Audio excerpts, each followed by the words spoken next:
Good afternoon, everyone, and welcome to Grand Rounds. My name's Tom Fardman. I'm the chair and organizer of Grand Rounds.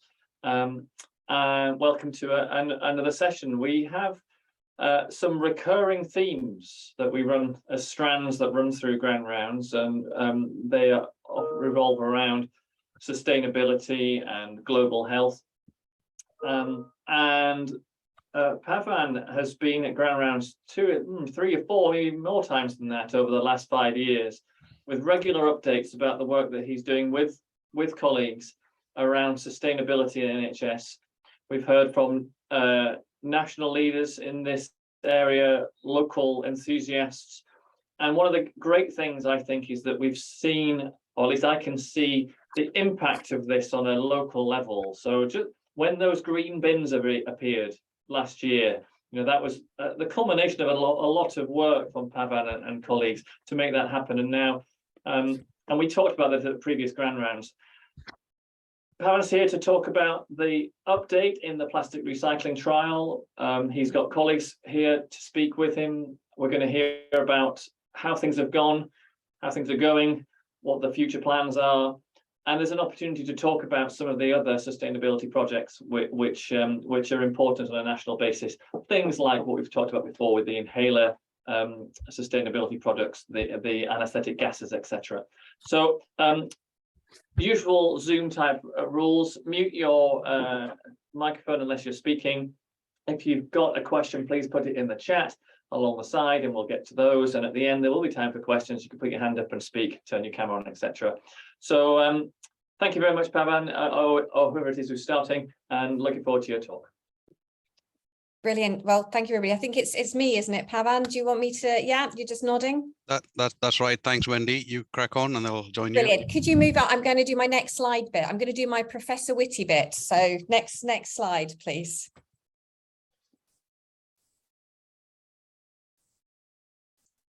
Are you driving, Pavan? Brilliant. Okay, so I should probably just introduce myself very quickly. I'm Wendy Rayner and I am based at Scottish Government. I'm seconded in from NHS Scotland. So many of you will probably know me as the Waste and Resources Lead previously. And I head the Circular Economy Programme for NHS Scotland. And I've got a few slides, but I'm going to cover them quite quickly. And I'm really happy for these slides to be circulated because there's some links and there's some references in there.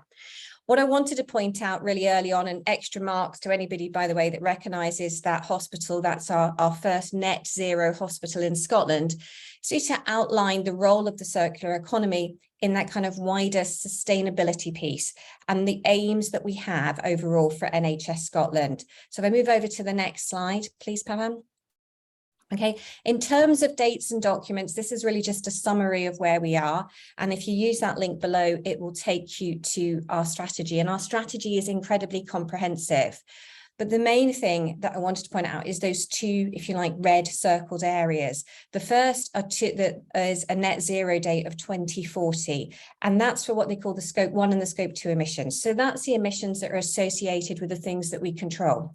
That might be the fuel that we burn, the heating that we use, the electricity that we plug in, and it also includes things like vehicle miles. So that's a 2040 net zero goal. And then we have what I think is a probably more challenging, and in my area in particular, more important target of 2045, and that is the overall net zero of NHS Scotland, and that includes everything, and it includes, very importantly, the products and the services that we buy. So if you move to the next one, please, Pavan.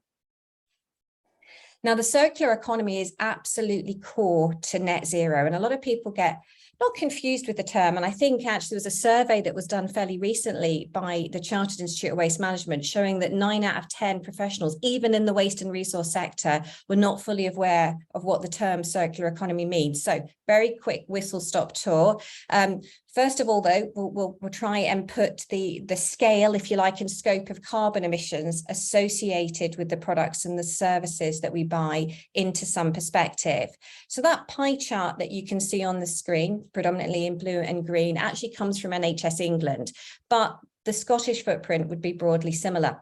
And what that shows us is that 60% of the carbon footprint of NHS across the UK, let's say, comes from the products and the services that we buy. So if we put that into kind of a wider context, that means that you could, and please don't quote me, but you could turn the lights off all you wanted, you could change your energy supply, you could change the vehicles that you're using, and yes, you would have a really significant impact on our carbon footprint, but you'd be nowhere near half of our carbon footprint. And actually, to change and to meet those net zero goals, we have to have a different relationship with the products that we buy. And the diagram, the circle with the man at the top of it on the right-hand side of my screen, is really showing how the circular economy can support that. And the circular economy aims to keep products, primarily products in the first instance, but high quality materials in use, part of our economic system for as long as possible. So it's really focusing on maintaining products and maintaining materials so that they can go and have a second life. And by doing that, we can significantly reduce our carbon footprint. And I'm not going to steal John's thunder when he talks about carbon and plastic in a little bit. Pavan, can I move on? Now, in terms of the programme that we have for NHS Scotland, it focuses on a number of different areas.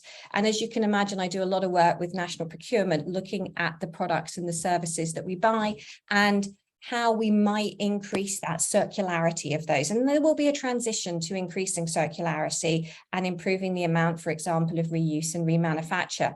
One of the areas that we've been focusing a huge amount of attention on is plastics. And a plastics charter has been drafted. It's not fully adopted yet, but is being adopted. And that has some key requirements. And I thought I'll give you a quick summary of those because that'll give you some context for why we did what we did on the Ninewell site. So the first thing that charter includes is a plastics hierarchy. And that was based on work that we did back in 2018. And Pavan gave me bags of items back then, as Pavan always gives me bags of items whenever I visit your site to have a look at. And working in conjunction with Zero Waste Scotland, we started to identify the polymers, the types of plastics that were in there. And from that, we work with Scottish industry and the Resource Management Association Scotland to look at the ease of recycling. So everything can be recycled in theory, but what actually could be recycled in a cost-effective way in Scotland. And we came up with this hierarchy with polypropylene at the top of it, and then polyethylene, including high density polyethylene, HDPE, second. And this hierarchy has really been developed as a tool to be engaged with procurement colleagues and the supply chain so that we can increase the amount of material that's recycled. Because I think it's really important to point out that plastics is a really valuable and a really important material. And without plastics, including single-use plastics, we wouldn't have the healthcare that we have today. Pavan, I'll quickly move on to the next slide. So that plastic work contains a number of different work streams. So we have the hierarchy, which allows us to have that dialogue. We also are starting to pull together a list of plastic items so that we can then work between procurement colleagues and clinicians and catering leads and the wider NHS estate to try and identify where we can substitute items, where we could look to move from single use to reusable, where we might look for remanufacturing, and what are the key characteristics of those items in terms of the way that they're delivered to the point of care, the shelf life that they might have, how they're used, etc. Because not one solution will fit everything. So this is a massive piece of work, and I think will be going on for several years.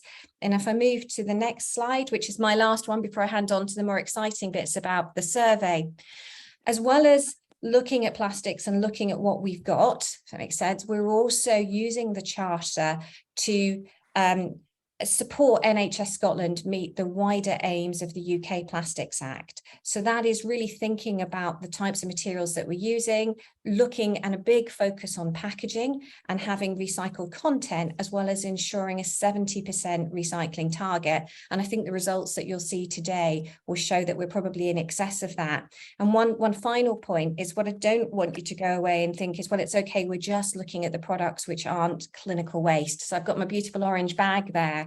And we've been working, as John has been actually, John Ferguson, who's going to speak in a moment, with a company in Scotland which is looking to recycle and actually is recycling the plastic once your clinical waste has been treated. And I think that's a really important innovation. It's a first for the UK and it's really putting Scotland on the map. So we're trying to cover multiple bases when we look at plastics. And with that, I'll hand over so you get the results. Fantastic. Thank you. Thank you, Wendy. And just to, I should have said this at the beginning, Wendy Rayner is head of NHS Circular Economy Program, Directorate of Health, Finance, Corporate Governance and Value. So thanks, Wendy, for setting the scene. That's I'm going to be talking about the practicalities of how we ran the trial before passing it on to John, who's going to talk about analysis, and then next steps will be spoken by Wendy. So it was a Scottish government-funded trial for a duration of 6 weeks, just before Christmas. In fact, the last week was during the Christmas week. So we ran the trial for 6 weeks in different areas. I'm going to be mainly focusing on the theatre area because that's where I was involved. So before I go into the actual trial, what happens to the current waste streams? So clinical waste, I mean, obviously there are 3 different waste streams. Clinical waste stream, which is orange bags in color generally, and depending on the kind of clinical waste, more commonly in orange bags. Residual waste is mainly black bags, and then dry mix recycling, which is the clear bags. So just to show you what happens now, before and after the trial. So if you look at the picture on the screen here, the top bit is all the dry mix recycling stuff. So this is mainly from theatres I've taken a picture from. So a lot of small cardboard boxes which hold different types of medication, all the small plastic trays which are inside these cardboard boxes, and the information leaflets inside. So I mean, 10 years ago when I started working on this, they all used to go into the orange bag, and to dispose a ton of orange waste, it cost more than £500. So it's not insignificant. So that's when we started to develop these waste streams, and we've come a long way, and we still have a lot of work to do. And some of the stuff that cannot be recycled, but it's not clinical waste, goes into the residual waste or black bag. And examples of that are on this picture again. So Tom was mentioning about these green bins when they appear. The main person, I call her the one woman army, is Joyce Anderson, our manager, which looks into the overall waste management aspect. So she had produced these posters, clearly tells you what should go into the clear bags that ends up in these green bins or green top bins, and what should go into the black bags quite clearly. One of the things that's important is when you put your plastic bottle after drinking a bottle of water, squash the bottle because it has air, and that adds significantly to the weight of these bins. When you dispose it off, you'll be paying for air that shouldn't be there. Also, this is the plastic bin I was talking to you about. They're 70 liters in size, and I produced this infographic when we launched this in theatres, and how we're going to collect the dry mix recycling and residual waste, and how do we empty it into these green bins. And as I said, clear bags. This is slightly old data, but not that old. Maybe 6 to 8 months old. So we spend around £67 per ton to dispose all the recyclable waste. Black bags cost around £120, and orange bags cost more than £500 now, I know. So it's clearly quite expensive. So the trial was held in these 4 areas, and bowel screening, renal unit, and endoscopy, and operating theatres. So I'm going to be mainly highlighting the operating theatre aspect, but a big shout out to people who are involved with bowel screening, renal endoscopy unit as well. So it was a team collaboration, and it worked really, really well. And I'm really happy to say that the trial was a success. So obviously communication was the key aspect of this trial to be successful. And Joyce, John, Wendy, myself, and a few other colleagues from Portering System, we all got together, I think as early as July, August last year, to kind of make a plan, fix time, how to run this, and what are the logistics. And based on that initial meeting, and a lot more after that through Teams and Zoom, produce some information to give it to people, because one of the key things for the success of this trial was the hard work done by all the staff in all these areas to collect the waste. Because one thing that works with waste management is segregation of waste at the point of production. If you don't segregate it there, there's nothing we could do down the stream. So we produced these really good quality information leaflets and gave it to all the staff that were involved. So just to give you an example, the scale of the challenge or communicating to different people was obviously all my colleagues in the anesthetic department knew about this trial when it was about to start. All my colleagues in theaters, such as lead nurses, charge nurses, anesthetic nurses, scrub staff, theater orderlies. So it involved a massive number of staff. And some of you know the 9 Wells footprint. Theaters are in different areas, so we had to cover all the different theaters. So main theater has 6 theaters, maternity has 2 theaters, children theater suite has 2 theaters, West Block has got 9, 10, 11, 12, 14, 15, 6 theaters. Theater admission suite has got 2 theaters, and twin theaters has got 2 theaters. So met with people along with Joyce, and John had accompanied me a couple of times at the beginning of the trial. We met them face to face, explained what the reason behind and what are the changes that's going to be and what are we trying to collect. Before we made that call, one of the things that we did was we actually looked into all types of plastic that will not be clinically contaminated and what the process is. And we got that information given to John and the team, and they produced these lovely infographics, which really helped. Countless number of emails were sent to different staff, lots of phone calls with different areas to make them understand what's happening, when it's happening, and several Teams meetings over several cups of coffees. So all this, I think, contributed in making the trial run really well. So just to show you what exactly happened. So one of the challenges was the space, especially in the anesthetic rooms, if anybody has visited those areas. So we don't have a massive amount of space, especially when the monitors, ultrasound machines, when required, obviously patient's bed and anesthetic machines, there's not a huge amount of space that's left.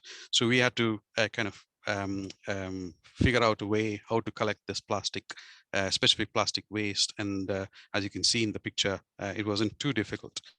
Obviously, plastics being used in the scrub area as well. So John provided us these foldable bins, which we used to collect different types of plastic.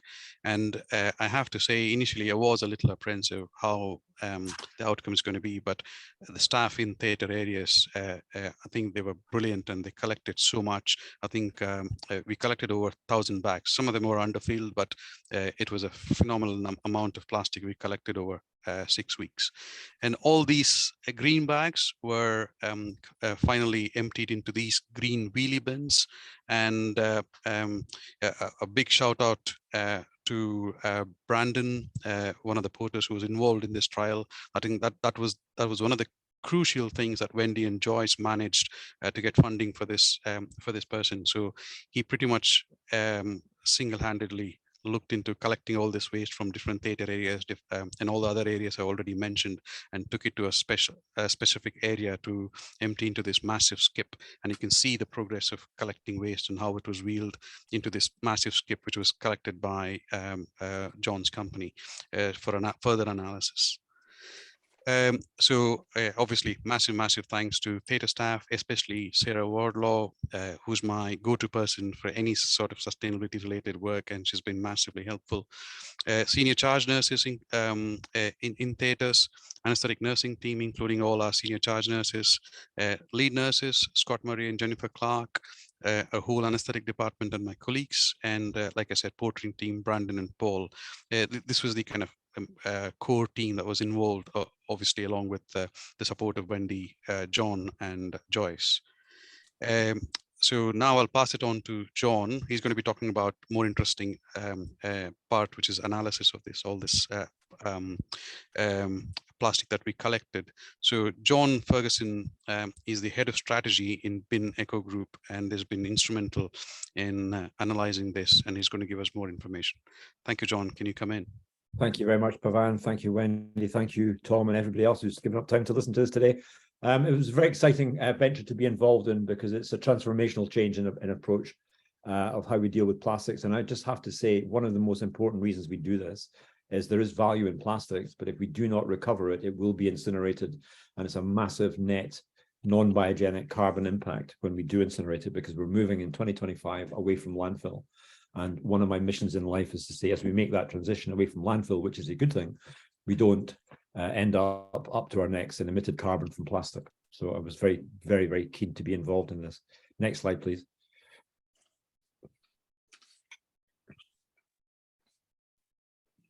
Oh, that's not quite come out. Any reason that is?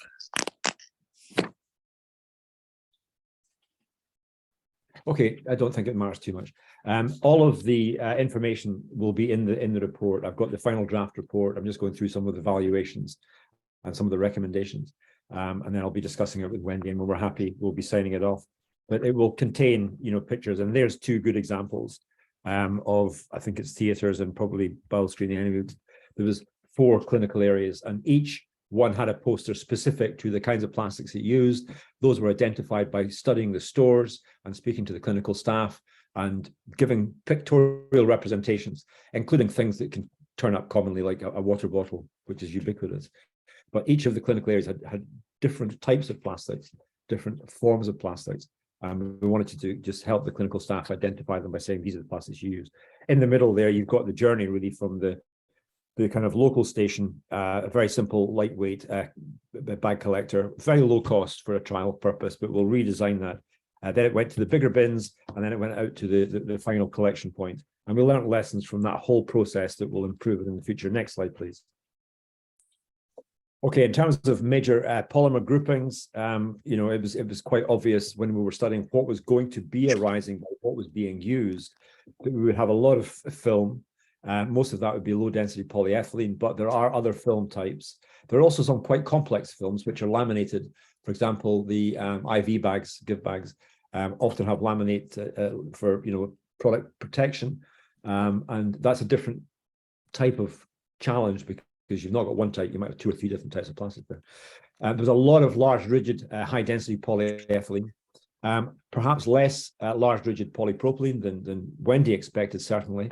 A lot of large rigid polystyrene and polyester. Then there was a group of mixed small rigids, just small components, small bottles, small bits of packaging. And I'll show you pictures of that in a moment, that are very difficult to separate easily in normal systems into single polymer types, but we have got technologies that will look at doing that.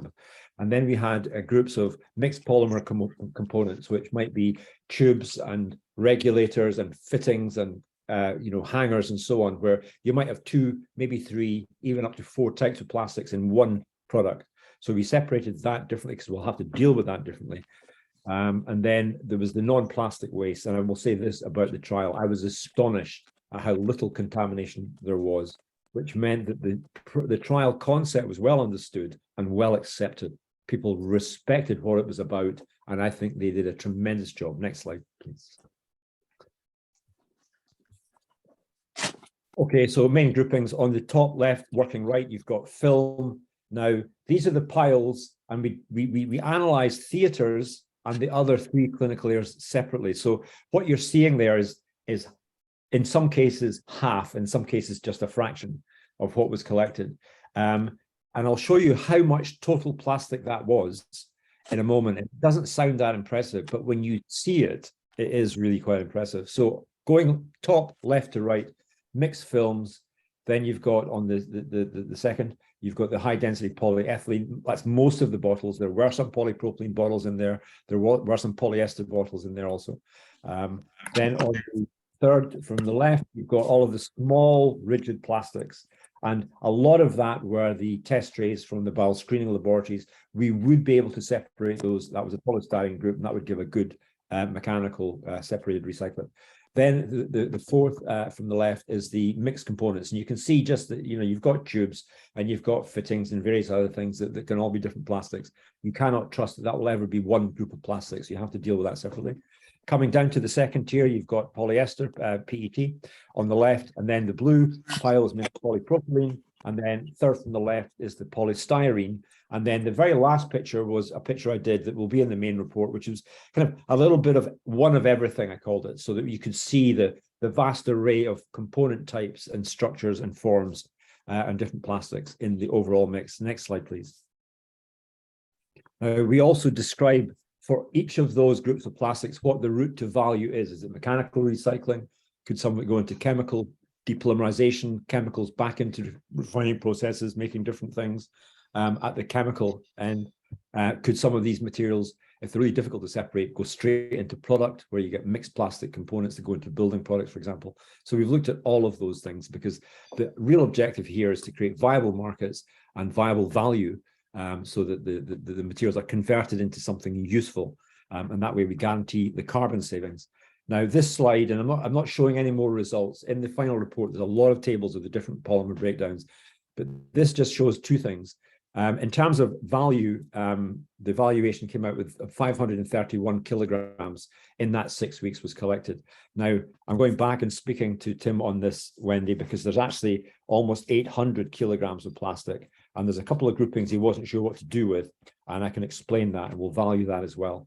So the actual amount of plastic collected was 0.8 of a ton in 6 weeks, bearing in mind we started from a cold start, and we ended in the final end of the year and Christmas weeks, which, you know, are generally just a little bit quieter in hospitals, although I'm sure clinicians might disagree with me. So I would say that, you know, realistically in a normal operating period of time, that would have been about a ton of plastic from those clinical areas. And what's important there is that if that was, you know, scaled up to 50 tons, that material would be worth at least 32,390. That's a sold price. And there's obviously the avoided cost of disposal, but very interestingly, it's 39 tons of carbon saved from that 50 tons of plastics. So when we start to multiply this and scale this up across the NHS estate, there are significant opportunities for cost savings and carbon savings. And then just my final slide, please. So lessons learned. I mean, the primary bin wasn't good enough for infection control. It was passed by them, but some people said they do prefer not to have to touch bins. And if somebody doesn't do that, it will go in the other bin. That bin and the secondary bin need to increase in size to reduce the collection frequency. We thought that a promo how-to YouTube video would be very easy for people just to scan, and then 2 minutes later they see what the system's about and how to use it. Posters and guidance were accepted and were good, I think. The waste contamination was very low. So overall, good acceptance and understanding of the purpose, a very good response, a very good result, I think. Recommendations, we need a formal lessons learned seminar using the clinicians and others so that we can really take a structured look from the user practitioner perspective in the future design of the scheme. We need a full cost benefit analysis, and that should be NHS-wide valuation study. Also, Wendy, I know that you're looking at procurement. How do we procure services in future? And starting to get, you know, a lot more imaginative in terms of, you know, adding EVA to the Scottish economy and savings within the NHS estate. And we need a good, reliable carbon metric. And I think the Sustainable Certification Group gave us a good start on that, Wendy, so we can track carbon and cost as we go. Thank you very much. Brilliant. I think that's then back to me. And hopefully you can see that it was worthwhile, and I'm very grateful to everybody that was involved. And in terms of the next actions and what we do, this information has been very, very valuable in influencing national strategy, but also changing the plastics hierarchy and the future contracts. So NHS Scotland as a whole is about to go out to tender for its non-clinical waste contracts, which will happen probably towards the end of April or potentially May. And we've been doing a lot of work on that and undertaking what we call route mapping work to try and identify the actions taken by each board in order to meet both net zero, but some of the regulatory targets. So this information is absolutely critical. But if I put that to one side, I think the results, especially that last table that was shown by John, gives us a really clear indication that we need to build up a business case, and we need to try and look at some target areas where we're going to get these high value plastics. And it might be that those target areas are across the wider board. So this trial only took place in a select number of areas for only 6 weeks. And in that time, we managed to make a financial saving of what I would say is a modest £344 in terms of value. I'm looking at this table on my other laptop here, but 0.5 tonne of carbon.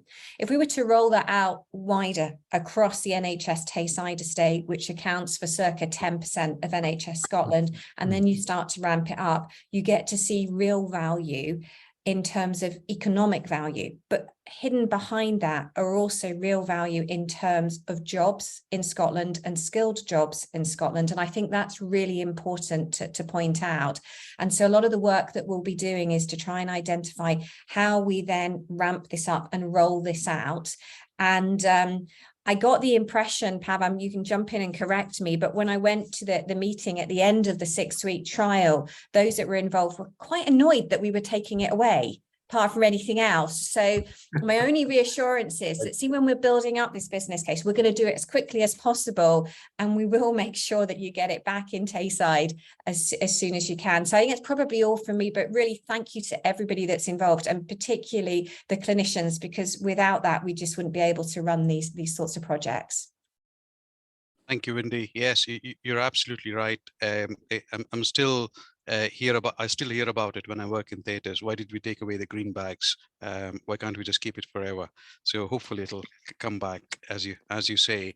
And just towards the end, I mean, this is just the start of a journey, and hopefully we'll be able to kind of share this work with the help of Wendy and John to much wider organizations in Scotland, and that'll kind of influence the future waste management. So a big thank you to Wendy for choosing Tayside to kind of get this work done. Big shout out to John and Joyce as well, who's kind of, they sat around this trial and made the trial happen very, very well. So thank you. Thanks for listening. Thank you, Pavan, for your good leadership and your motivation. Thanks very much.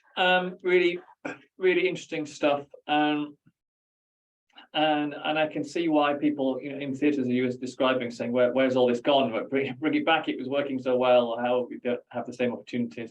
I thought it was very fascinating, John, your insights into the different types of plastics and you know, the efforts required to recycle different bits and bobs, but with, I want to say minimal effort, that perhaps is underselling it, but with some effort, it is possible to separate these things out and make the most of it.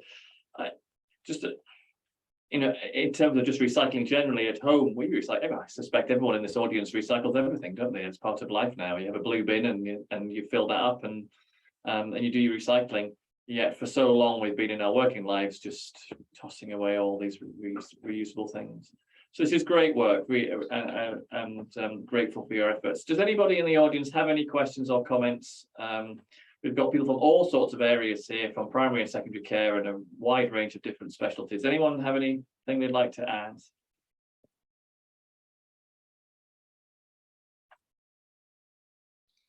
I'll be even interested to hear out some experiences in your area about recycling as such, and to be able to contribute to this project. Can I also add that I think what would be really, really useful is that we obviously have national targets that we need to meet, and what we're trying to do is identify, if you like, the biggest bang for our buck, you know, which are the areas that we can work in.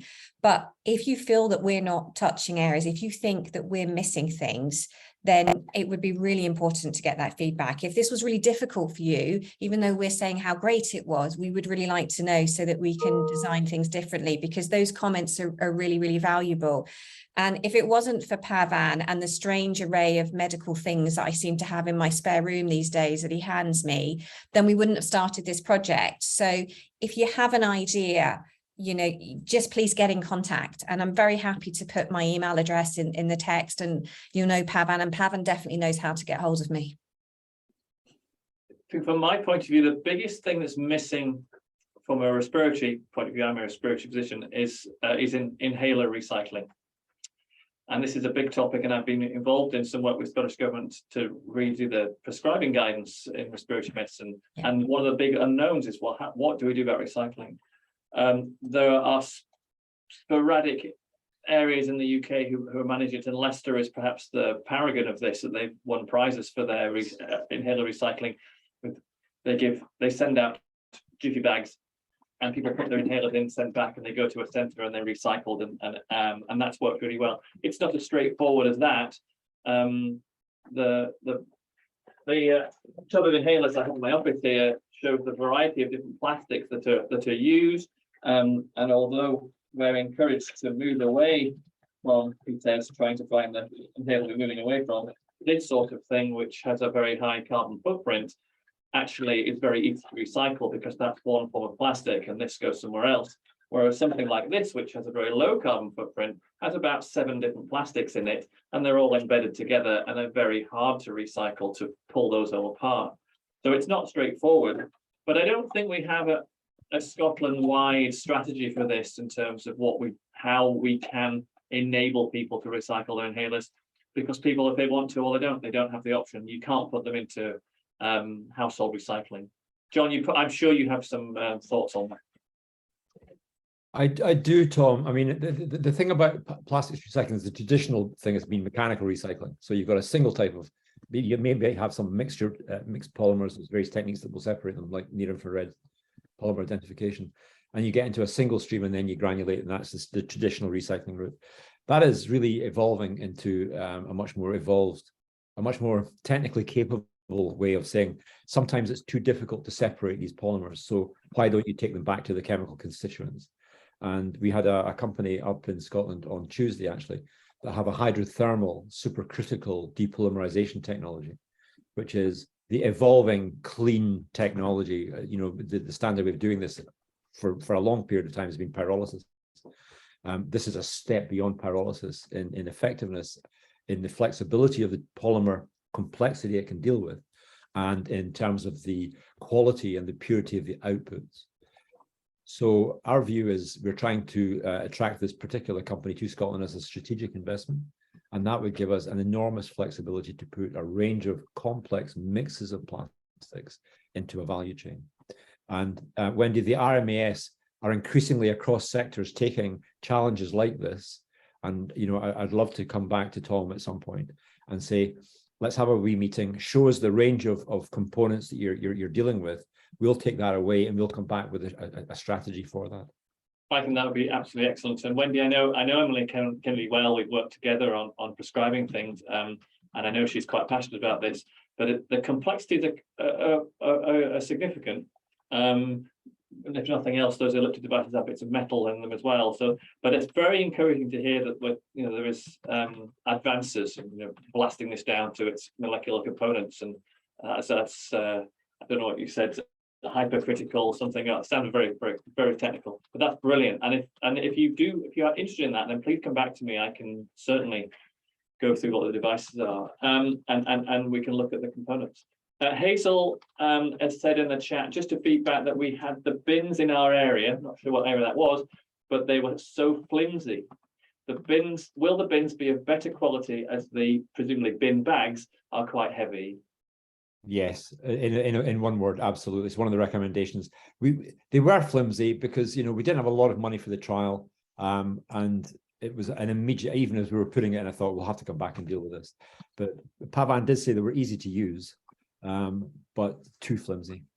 Yeah, but each bin, let me tell you, costs under £8. So to get a non-flimsy pedal, infection controlled bin could be £120. So you can see for a trial purpose why we made that choice. And she was in renal, she says in her chat there, she was in the renal department. Yeah, absolutely. I think it depended on the area, because I know in theatres, we're still using that £8 bin. We continue to use in some areas where they put some clear bags to collect different kind of waste. So we've not just checked them out. And just to clarify, it's my mistake. It wasn't a typo. It's buy bags, which she's explained are bags that contain bicarbonate. So they're the heavier bags. That's what that's. So sorry, Hazel, I misinterpreted that. So apologies. Does anybody else have any more comments, questions, or suggestions of what we need to be recycling or directions to go in? Be interested to see if anyone from primary care is here. Are you doing this already? Are you already in your practices back in primary care, separating out everything and recycling everything? Something to think about. Right, I think we've come to a natural conclusion.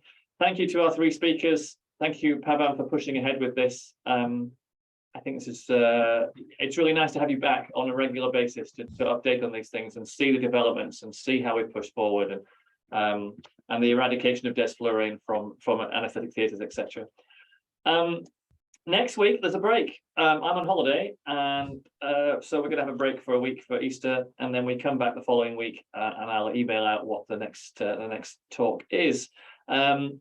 We're full program through May, gaps in June, gaps in July. If you're sat on a talk, please let me know. I'm trying to encourage colleagues here to come up with some case presentations. We've got some interesting things on our whiteboard. We might be able to do some interesting cases. If you've got interesting cases, you've got an interesting project, you've got research updates, anything at all that you think might be interesting to a general audience, please let me know.